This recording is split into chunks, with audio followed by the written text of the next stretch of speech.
In 1946, the Bank of England admitted in writing that it had created over £2 billion in new money during World War II. Money that didn't exist before. Money that was never backed by gold or government reserves. The admission was buried in a technical report.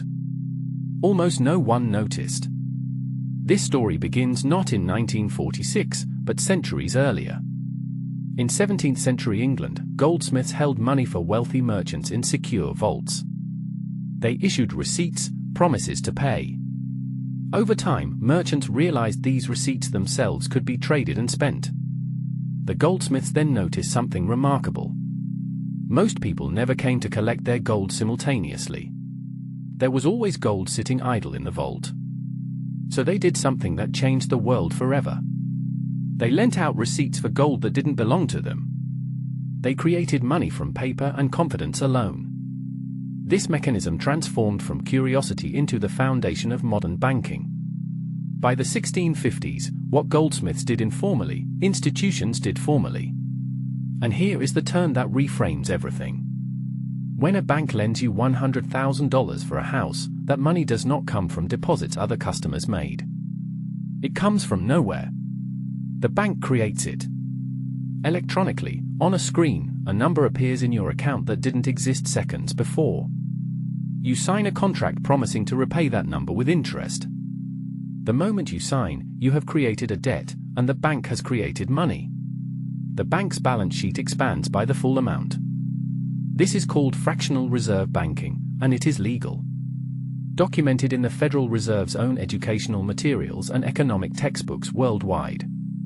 Now scale this. Across the United States, commercial banks create approximately $4 trillion of new money annually through lending. The Federal Reserve, America's central bank, supervises this process but doesn't prevent it. In fact, the system depends on it. When economic growth slows, the Fed lowers interest rates, encouraging banks to lend more, creating more money, stimulating demand.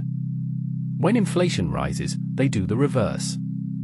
The entire global economy runs on this machinery of controlled money creation. Today, institutions like JP Morgan Chase, Bank of America, and HSBC create the vast majority of money in circulation through credit issuance. The Federal Reserve and central banks worldwide manage the process, setting rules and adjusting rates. This is not a secret. The mechanism is published, taught in universities, and discussed openly in policy papers. Yet most people believe money is created by governments and precious metals, not borrowed into existence by private banks. The truth is both simpler and more profound than conspiracy. Our monetary system is not backed by value. It is backed by collective agreement and institutional authority. Money is confidence, and confidence is power. In our next investigation, we examine what happens when that confidence fails. We'll see you there.